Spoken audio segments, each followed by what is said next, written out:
Want to be the coolest person on set? Pre-order this shirt now. Lots of great sizes and perfect for an indie film set you're on. Pre-order now. Let's say hello. I don't know. Is this Yeah, I got it. Originally, you weren't going to be the Toxic Avenger, right? Originally, well, when I came to interview, I was working as a bouncer at Club Paradise, I think it was. It was on Waverly, downtown on Waverly Street. And one of the girls, she was doing coat check at the time, and she, I don't even remember her name, but she tells me they're filming this movie, and I went over. They took a look at me and said, yeah, you know, we'd like to use you as an extra and possibly do some distance shots of the Toxic Avenger as the Toxic Avenger. So I said, yeah, sure, no problem.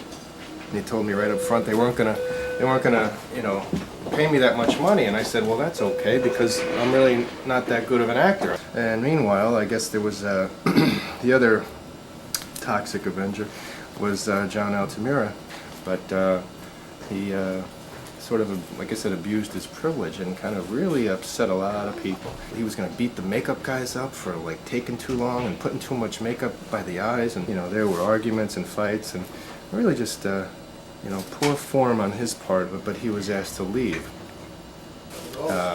still keeping his parts in the movie because we're both dressed as the same thing. They asked me if I wanted to do the lead part of the Toxic Avenger. I said, without a doubt. Where do you want to go? Looking at these things? See, I'm not sure if that's the actual one because in part 2 and part 3 I wore like that mask. There's me. I was playing tennis in Japan. This is a head. Perry Lunas. It's shaped after him. He was one of the special effects guys. And in Toxic Avenger 2. He comes in and he tries to rob and beat up and shoot up the video store, but Toxic Avenger rammed his mop right through his head.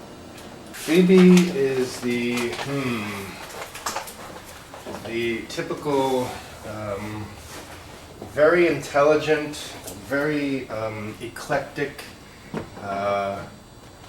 very wacky New Yorker. She was weird by my standards, put it that way.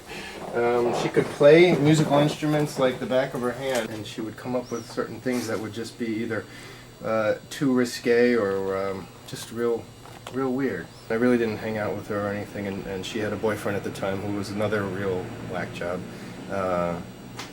He's, you know, causing trouble and getting into fights, and you know, she had to do some scenes where, you know, not a lot of clothes were worn, and I don't know if he liked that. She had to do a scene, and the scene was with John Altamira where they were in bed together, and there was some love making going on. I think he really kind of flipped out at that because she was getting into it, you know, and doing a good job. So I think that was the day that he sort of like saw it and flipped out, and you know, he was walking around with a stick like banging into things and trying to knock things over and break things, and all I know is that we just basically said, you know, you're out of here, you know, don't even question it because you're gonna lose, you know. So suddenly he was gone. When they did the voiceover, I dubbed everything right in this room over here. They created a little soundproof booth here. This is the room that we used as the sound studio. Everything was closed up with blankets and those moving blankets, and they just tried to make it a nice quiet room so we could do the dubbing. Well, first of all, they wanted to have one voice, and you know, there was John Altamira's voice and then there was my voice, so you really had to make them sound like one, so you couldn't do it other than redubbing the whole movie. When you're wearing the mask and you have all this stuff around your mouth, it kind of comes off sounding really muffled. So, you know, having it redubbed without a mask on and being able to talk, it kind of, you know, made the sound a little bit better. There was one scene where I actually played a small, very small part of one of the bad guys on the Apocalypse team. So, you know, I was with the bad guys. So basically it was a little part so I could show my face, you know, and it was kind of funny, you know, probably had like the long 80s hair and the big, you know, big updo, whatever you want to call it, big hair back then. And we're sitting at the boardroom table, and I just happen to have an itch like over here. And he goes, yeah, Ron, you pick your nose.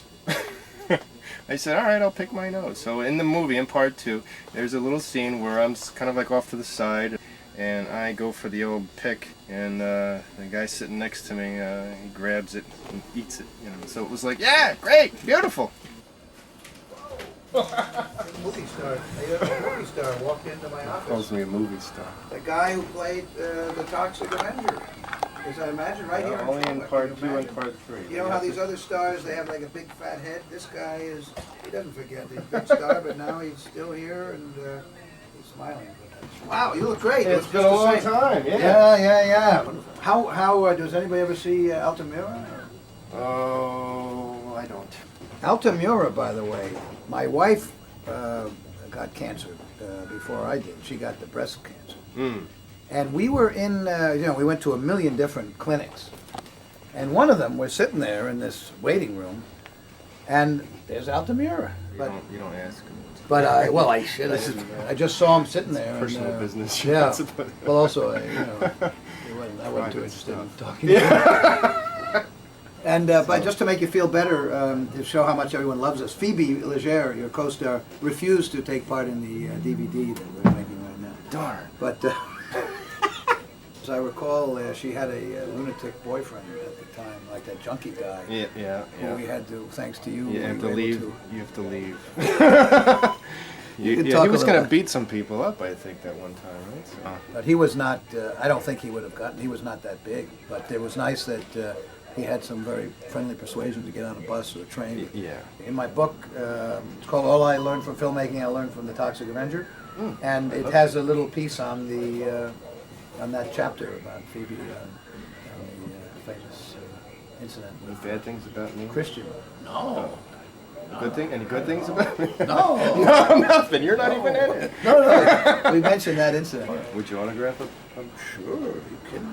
That's like worth Let me money. see if I can find one. I'd That's be happy. worth money. Would you be on willing to eBay. read it? Because Oh, You gotta if you read would it, be but- willing to have it, I'd be If I willing have it, to. I'll give it to you. I would savor have that one with here. my life savings. This is great. I'm getting free stuff. Niche. There's a niche for this stuff.